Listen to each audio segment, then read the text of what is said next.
There's a version of success that most of us are chasing without realizing it's designed to keep us exactly where we are. You get the degree, you land the job, you get the raise, you move to the better apartment, you buy the nicer car, you hit the salary you thought would make you feel secure, and somehow you still can't breathe.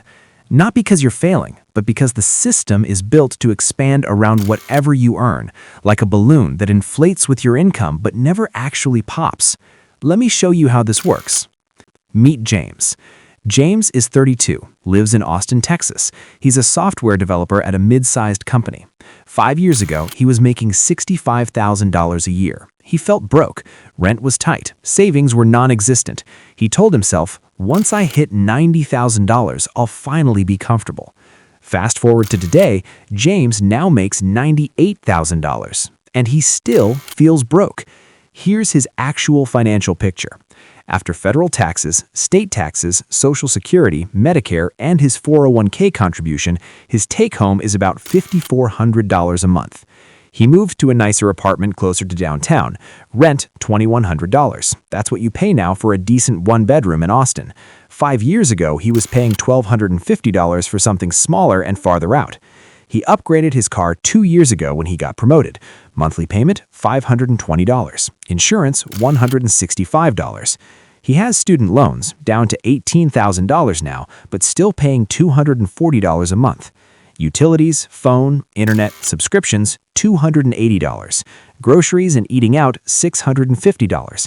He's not being excessive, he's just living like someone who makes $98,000.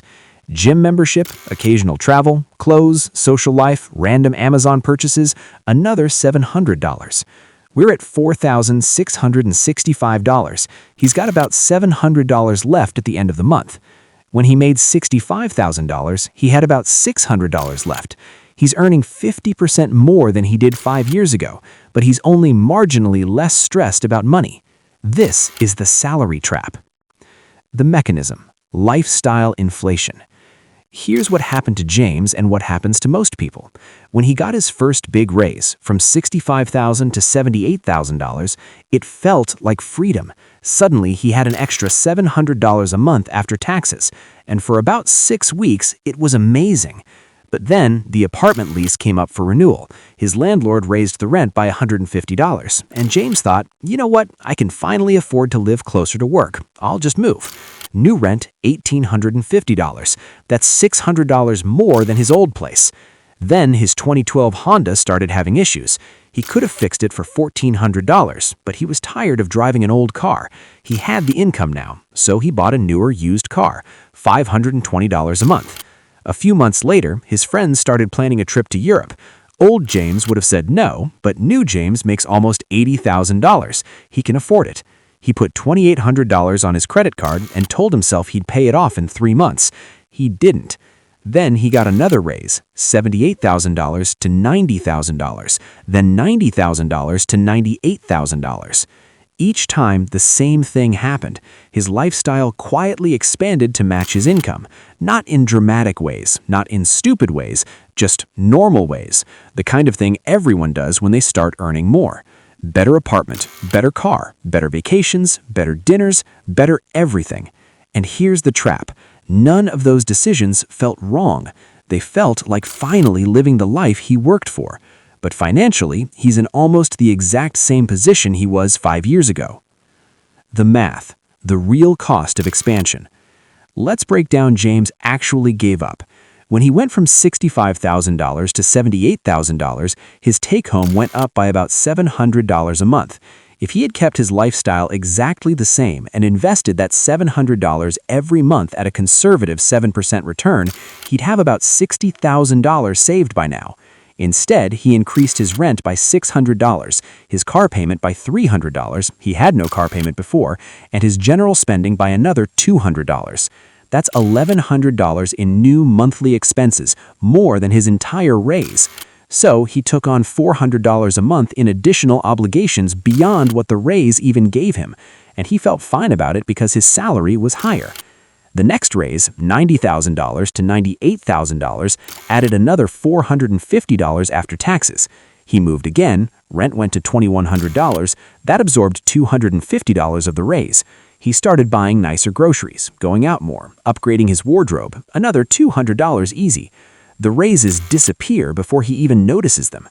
Over 5 years, James has earned about $90,000 more in cumulative income than he would have if he had stayed at $65,000. But his net worth has increased by maybe $15,000. Most of that is forced savings in his 401k. He traded $75,000 in potential wealth for a nicer apartment and a nicer car. Again, he's not being reckless. He's doing exactly what society tells him successful people do. That's why it's the trap. The psychology. Why we do this. There's a reason this pattern is so universal. It's called hedonic adaptation. Your brain recalibrates to whatever your new normal is. The nicer apartment feels amazing for 2 months, then it's just your apartment. You don't feel richer, you just feel normal, but your expenses stay high. And here's the deeper part. We're socially conditioned to display our income. When James made $65,000, he lived like someone who made $65,000. When he started making $98,000, living like someone who made $65,000 felt wrong, like he was failing. His coworkers drive new cars, they live in the trendy neighborhoods, they travel, they go to nice restaurants. If James kept his old lifestyle, he'd feel like he wasn't progressing, like he was stuck. So he upgrades, not because he's materialistic, but because the upgrade is proof to himself and everyone around him that he's moving forward. The cruel irony is that this is what keeps him stuck. The system knows this. Here's the part that should make you angry. The entire economy is designed around this behavior. Credit card companies increase your limit as your income rises, not as a courtesy, because they know you'll use it. Car dealerships don't ask if you can afford the car, they ask if you can afford the monthly payment, and they'll stretch that loan to 72 months to make it fit your budget. Landlords and real estate platforms track income data.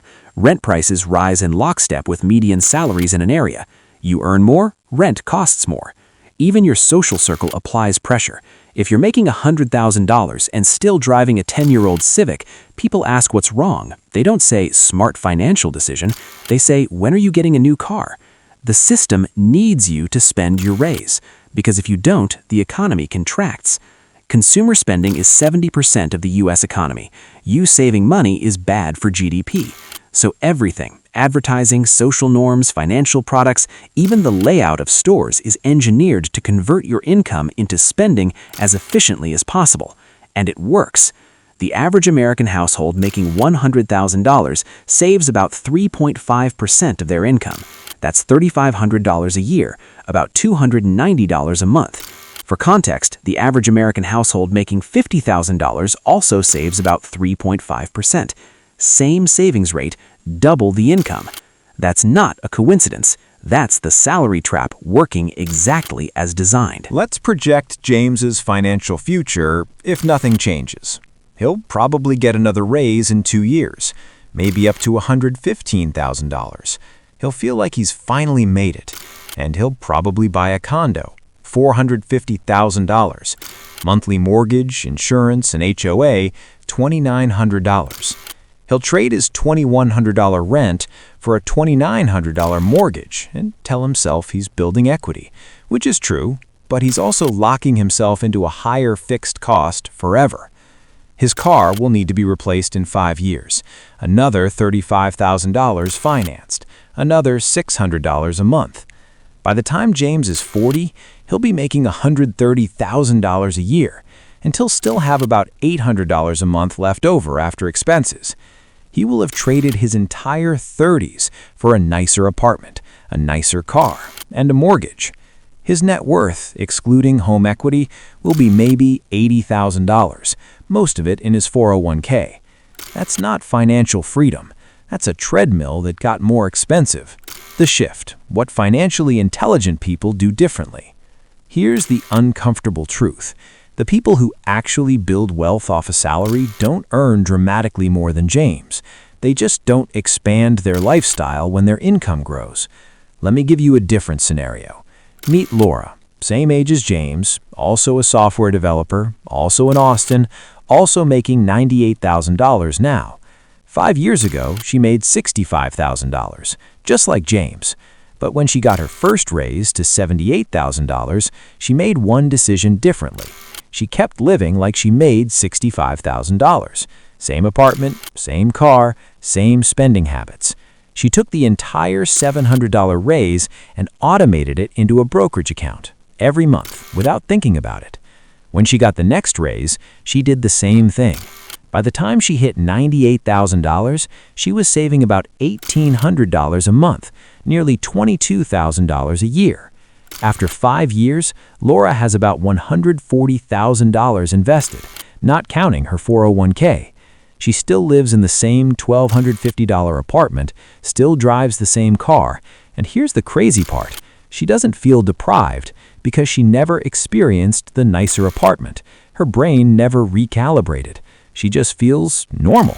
But she has $140,000. James has $15,000.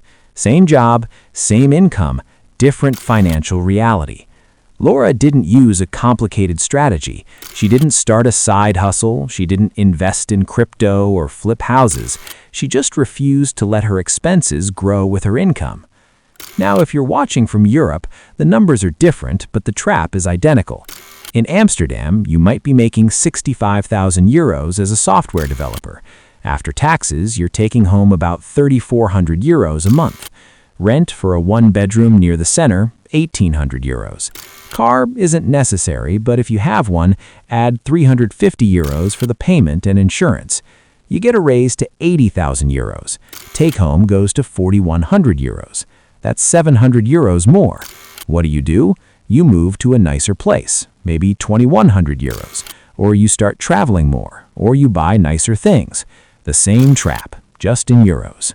In London, in Berlin, in Paris, the salary trap is universal. The mechanism doesn't change. Here's the real question. What is the raise actually for? Most people treat a raise as permission to upgrade their life, but financially intelligent people treat a raise as an opportunity to buy their future freedom. Because here's the reality. Every dollar you spend on lifestyle is a dollar that has to be earned again next month, forever. Every dollar you invest is a dollar that starts working for you, compounding, growing, building optionality. James is trapped because his $98,000 salary is fully spoken for. He can't quit. He can't take a risk. He can't take 6 months off to retrain for